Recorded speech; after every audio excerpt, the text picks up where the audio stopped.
जय श्री कृष्ण, जय श्री राम, जय गौ माता, राधे श्याम। आप देख रहे हैं तुलसी तपोवन यूट्यूब चैनल और इस वीडियो में हम खास चर्चा कर रहे हैं हरि प्रबोधनी एकादशी व्रत कथा, यानी देव उठनी एकादशी व्रत कथा।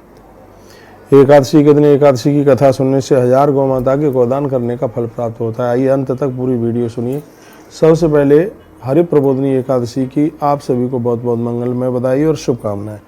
सब देव आपका कल्याण करें, बहुत आनंद हो परमात्मा के चरणों में, हम ऐसी प्रार्थना करते हैं। आइए, राजा युधिष्ठिर ने कहा, सुतम रमाया महात्म्यम त्वत्ता कृष्ण यथातथम कार्तिकेय शुक्ल पक्षे या ताम में कथया मानद। भगवान, आपने रमा एकादशी की कथा विस्तार पूर्वक से सुनाई।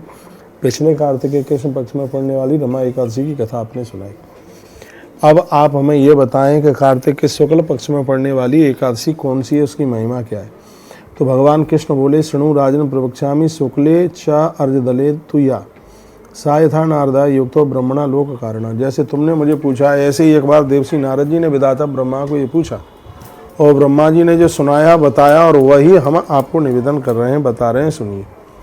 तो उन्होंने कहा था, प्रबोध न्यास महात्म्य बद विस्तृतो ममा यशा जागृत गोविंदो धर्म कर्म प्रवर्तक। कहा गया था, राजन, कार्तिक शुक्ल पक्ष में पड़ने वाली एकादशी का महात्म्य, इस एकादशी को हरि प्रबोधनी एकादशी के नाम से जाना जाता है। प्रबोधनी एकादशी का महात्म्य बहुत विस्तार पूर्वक कह रहा हूँ, सुनिए। हे राजन, प्रबोधनी एकादशी का महात्म्य पाप विनाशक तथा सुंदर बुद्धि वालों की बुद्धि बढ़ाने वाला है, पुण्य बढ़ाने वाला है। लिखा है, प्रबोधन्यास महात्म्यम पापज्ञम पुण्यवर्धनम मुक्ति प्रदम सवद्धीनाम षडुद्ध मनुष्योत्तम। इसको सुनने से बुद्धि बढ़ेगी। समुद्र से लेकर के सरोवर पर्यंत के सभी तीर्थ तब तक गर्जना करते हैं जब तक कार्तिक मास की देवउठनी एकादशी के बारे में किसी को पता नहीं होता। हजारों अश्वमेध यज्ञ, सैकड़ों राजसूय यज्ञ करने से जितना पुण्य प्राप्त होता है, हरि प्रबोधनी एकादशी का व्रत करने से एक ही उपवासानेन प्रबोधन्याम लवे नरा, एक ही व्रत करने से, हरि प्रबोधनी एकादशी का व्रत करने से उतना फल प्राप्त हो जाता है।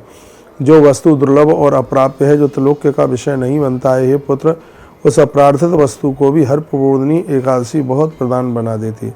विधि पूर्वक उपवास करने पर हरि प्रबोधनी ऐश्वर्य, संपत्ति, राज्य सब कुछ दे देती है। ऐसी कोई चीज नहीं है जिसकी प्राप्ति इससे न हो। हजारों पूर्व जन्मों में किए गए पापों को भी हरि प्रबोधनी एकादशी समाप्त कर देती है। इस रात्रि को जागरण जरूर करना चाहिए, जिससे पाप जल करके राख होते हैं।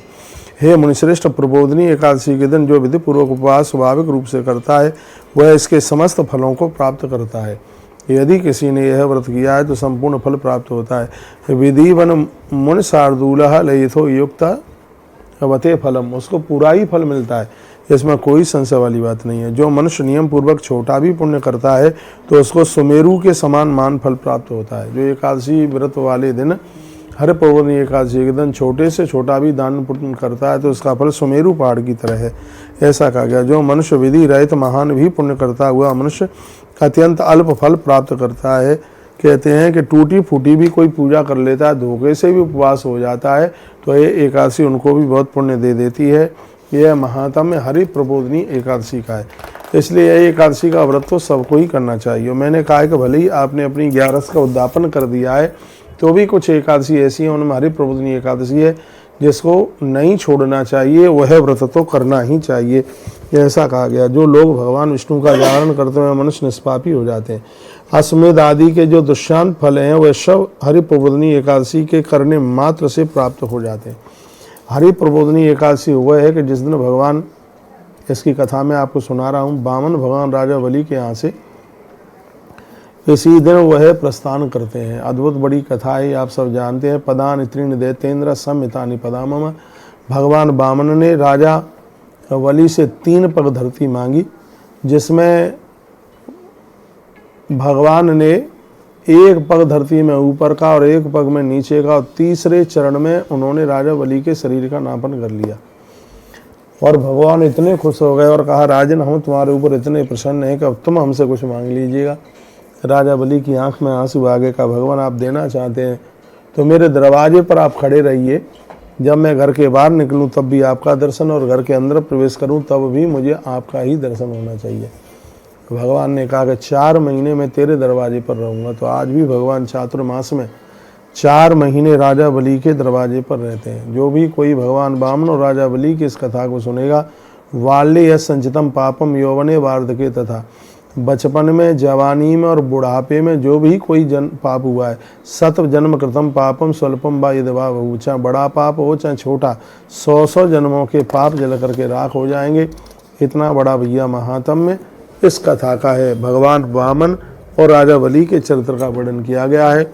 राजा बलि भगवान के चरणों में शरणापन्न हो गया है, चरण धो करके उसने चरणोदक लिया, ईश्वर ने अपना चरण उसके मस्तिष्क पर रख दिया। कितना बड़ा भाग्यशाली, कितना बड़ा भाग्य राजा बलि का रहा है, जिसकी देहली पर आज भी भगवान चौमासा करने के लिए जाते हैं। कितना ही भाग्य की बात है, जिस बलि को माता लक्ष्मी ने स्वयं अपना भाई बनाया, और भाई बनाया ही नहीं, उसके कलाई के ऊपर मैया ने जाकर के राखी बांधी। ये न बद्धो बलि राजा दानवेंद्रो महाबला तेन त्वामन वदनामी रक्षे माचल माचला। आज भी दान के साथ राजा बलि का नाम जुड़ गया, और उसे क्या कहने लगे, बलिदान, बलिदान कहने लगे, बलि का नाम जुड़ गया भैया। तो आज के दिन, एकादशी के दिन, राजा बलि और भगवान वामन की कथा सुनने का बहुत बड़ा महत्व है। इससे भगवान हमारी देहली दरवाजे को कभी छोड़ करके नहीं जाते। तो आप ये व्रत कथा की महिमा आप सुन रहे हैं, राजा बलि और भगवान वामन की ये कथा, जिसमें भगवान उनके द्वारपाल चौकीदार जाके बन गए। यत् फलम सर्वतीर्थेषु सर्वदा निश्चित फलम तत्फलम कोटि गुणितम दत्वार्थम बोधवासरे। कहते हैं कि सर्वप्रभुनी एकादशी में इतना पुण्य मिल जाता है जो संपूर्ण तीर्थ और सभी दान करने पर भी प्राप्त न होता हो। इतने बड़े फल की महिमा गुरु पूजा तथा कार्य भोजना दक्षिणादि भी दक्षिणाभिष देवर्षि तुष्टतम चक्रपाणिना। ये दिन गुरुदेव की पूजा करके और ब्राह्मणों को फलयार करके दूसरे दिन उन्हें भोजन करा करके अपना व्रत खोलना चाहिए। नवदा तुलसी भक्ति एक कुर्वन्ते दिने दने, 9 तुलसी के वृक्ष लगाए जाएं। योगोटि सहस्राणी तरुणते सुकृतम मुने। करोड़ों जन्मों में जिस पुण्य की प्राप्ति होती है उतना फल ये मनुष्य शरीर प्राप्त कर लेता है। इतनी बड़ी महिमा भैया वर्णित की गई है, जिसके द्वारा रोपी गई तुलसी अपनी शाखाओं और प्रशाखाओं के साथ बढ़ती है, वैसे ही लोगों की वंश वृद्धि बढ़ती है। इस दिन तुलसी आरोपणे की भी बड़ी महिमा है, तुलसी का दान करने की बहुत बड़ी महिमा है, तुलसी विवाह करने की बहुत बड़ी महिमा है, बहुत बड़ा महात्म्य है। तो आपने हर प्रबोधनी एकादशी व्रत कथा सुनी, बहुत बहुत धन्यवाद। वीडियो को आगे भेजिए जिससे और भी लोग लाभान्वित हो सकें। अगली वीडियो में देखिए कि पारण कौन सी तारीख का है, क्योंकि व्रत का पारण कर लिया जाता है तो अनजान में होने वाले अपराध समाप्त हो जाते हैं। बहुत बहुत धन्यवाद। यदि वीडियो में कुछ अच्छा लगा है तो वीडियो को आगे शेयरिंग जरूर करें। इन्हीं शब्दों के साथ हर हर महादेव, घर घर महादेव। बोलिए लक्ष्मी नारायण भगवान की जय हो, तुलसी मैया की जय हो।